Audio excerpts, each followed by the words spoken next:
गुरु ब्रह्मा गुरु विष्णु गुरुदेवो महेश्वरा गुरु साक्षात परम ब्रह्म तस्मै श्री गुरुवे नमः। हम लोग महादेव शंभो नामक ग्रंथ का अध्ययन कर रहे हैं जो श्री गुरुदेव द्वारा रचित है और महाशिव पुराण पर आधारित है। देवताओं के साहित्यार्थ भगवान श्री विष्णु ने नारद जी को स्मरण किया था। नारद वहाँ पर उपस्थित हो गए और हाथ जोड़कर बोले कि हे भगवान, आप आदेश करें, मैं आपका कृत भक्त हूँ। तो विष्णु भगवान ने कहा कि सदाशिव कहीं छिप कर ध्यान मग्न है। पितामह ने ध्यान भी किया तो उनको पता नहीं चल सका। कभी कभी ऐसा होता भी है। तो ऐसा बोल रहे थे, तब तक बीच में ही नारद जी ने कहा कि होता क्या है, यह तो सत्य है। आप ही के संबंध में कहा गया है कि आप मात्र योगियों के ध्यान में आते हैं। योगिर हृदयान गम्यम, नारद जी बोले। तो विष्णु भगवान ने कहा कि हाँ देवर्षि, इसलिए आपकी आवश्यकता पड़ गई है। ध्यान में तो वे आपके नहीं आएंगे, अतः आप अपनी वायु गति से ढूंढ कर देखें कि वे कहाँ पर हैं। निश्चय ही हिमालय के किसी गुह में या गुहा में वे ध्यानस्थ हैं। आप शीघ्र उनका पता कर मुझे सूचित कीजिए। तो नारद जी ने कहा कि हमें क्षमा करिए, एक प्रश्न पूछना चाहता हूँ। तो बोले, विष्णु भगवान ने बोला कि क्या? तो नारद ने कहा कि उनका पता कराकर आप क्या करेंगे? विष्णु भगवान ने कहा कि हम उनसे पार्वती के विवाह के लिए प्रार्थना करेंगे। तो नारद जी ने कहा कि इस संबंध में आप लोगों के कहने पर मैं उनसे मिल चुका हूँ। वे पुनर्विवाह के लिए प्रस्तुत नहीं है, उल्टे मुझको पार्वती के पास भेज रहे थे कि मैं जाकर उनके विरोध में बोलूं कि जिससे पार्वती का मन उनसे हट जाए। मैंने इसे किया नहीं। मुझे यह भी पता लगा था कि मेरे पिता श्री ब्रह्मदेव भी कैलाश से निराश ही लौटे हैं। मेरे विचार से शिव को मनाना असंभव है। अब आप तो जो आदेश करें मैं पूर्ण करने को प्रस्तुत हूँ। तो विष्णु जी ने कहा कि मुझे सब पता है, इस बार पितामह स्वयं सदाशिव से मिलने को प्रस्तुत नहीं है। मैं देवताओं का नेतृत्व करूंगा और सदाशिव से आग्रह करूंगा कि वे देवताओं के हित में अपना हठ छोड़ दीजिए। तो नारद जी ने कहा कि ऐसी बात है तो मैं शिव के अन्वेषण के लिए प्रस्थान करता हूँ। आप दोनों आशीर्वाद दें कि मैं भयभीत यथाशीघ्र इस कार्य को संपन्न कर सकूं बिना भय के। इतना कहकर नारद वहां से आकाश मार्ग द्वारा सीधे हिमालय की ओर चल दिए। नारद को सदाशिव को ढूंढने के लिए बहुत परिश्रम नहीं करना पड़ा। हिमालय के चप्पे चप्पे से वो परिचित थे। दूसरी बात यह है कि वह अब शिव के समीप थे। उनका ध्यान में आ जाना बहुत ही आसान था। एक गुफा के पास पद्मासन लगाकर देवर्षि ध्यान मग्न हुए।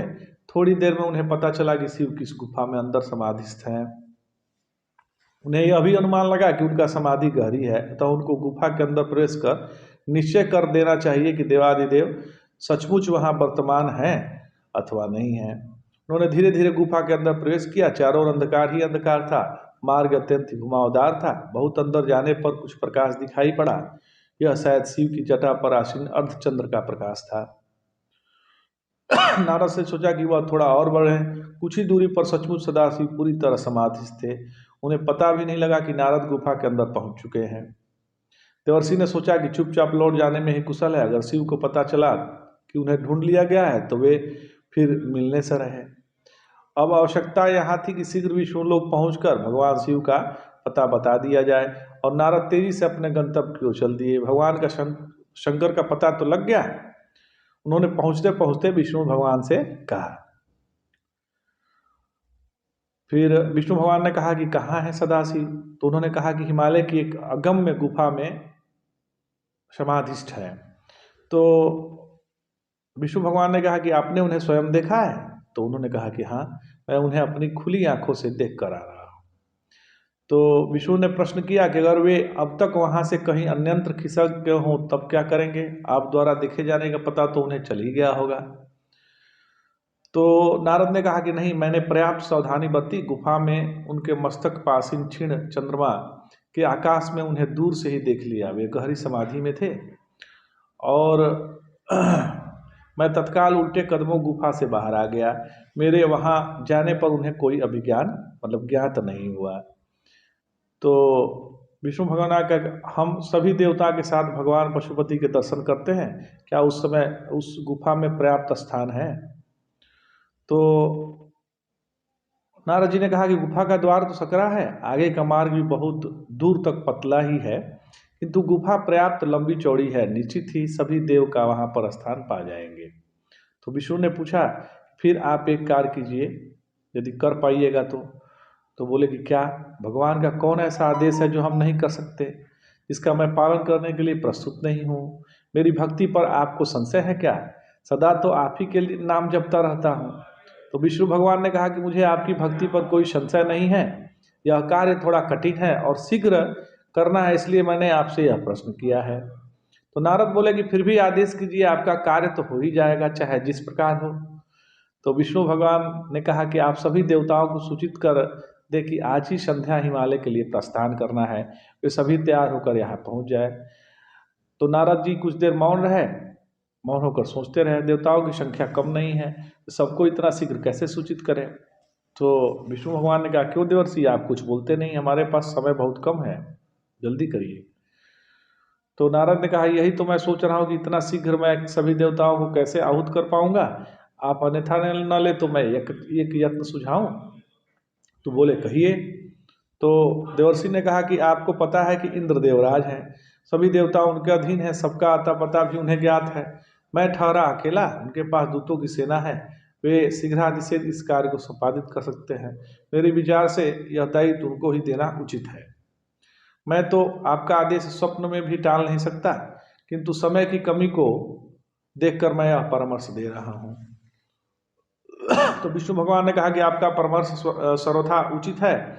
इंद्र इस कार्य को आपकी अपेक्षा शीघ्र संपन्न कर सकते हैं। आप और कहीं न जाकर देवेंद्र के यहाँ जाइए और उन्हें मेरे पास उपस्थित होने को बोलिए। तो नारद ने कहा कि आपका आदेश सराखों पर, देवेंद्र को जो सुनाना है मैं जाता हूँ। तो उन्होंने कहा कि ठीक है। तो उन्होंने कहा कि तो फिर व्यर्थ समय बर्बाद करने से क्या लग, मैं उनको यहाँ भेजने के बदले आपको आदेश ही क्यों नहीं उन्हें सुना दूँ? मेरे कथन को वे असत्य थोड़े मानेंगे, आपकी इच्छा जानते ही वे सभी देवताओं को सूचित कर देंगे और संध्या के पूर्व ही सभी के साथ यहाँ उपस्थित हो जाएंगे। अगर आदेश हो तो मैं यही कार्य करूँ। तो विष्णु भगवान ने कहा कि आपका कथन उचित है, इंद्र थोड़े ही समय में सभी देवताओं को एकत्रित कर यहाँ उपस्थित होने में समर्थ है। आप वहाँ जाकर मेरा आदेश सुनाइए, किंतु एक बात सुनिश्चित कीजिए। तो बोले, कौन सी बात? तो जब सभी देवता यहाँ उपस्थित हों तो आपकी भी उपलब्धता रहना है, जैसा आदेश। किंतु मैं तो देवता नहीं हूँ, मात्र देवर्षि हूँ। तो विष्णु ने पूछा कि देवों के ऋषि देवों से अधिक पूज्य है कि कम पूज्य है? तो उन्होंने कहा कि यह तो मैं नहीं जानता, किंतु देवताओं के मध्य मेरी उपस्थिति अगर आवश्यक ही है तो मैं आपके आदेश का अवहेलना नहीं कर सकता।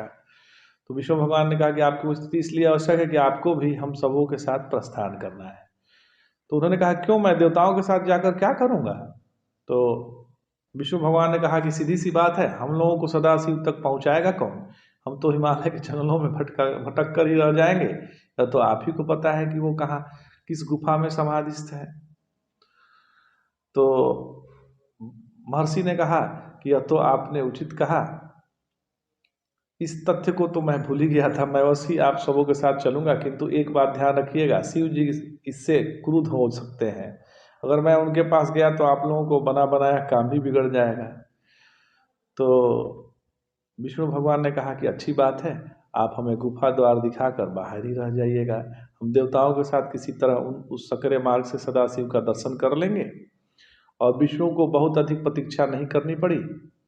कुछ देर पश्चात इंद्र सभी देवताओं के साथ उनके यहाँ उपस्थित थे। तो सावत से फिर जो है आज इतना ही। जय जय शंकर, हर हर शंकर।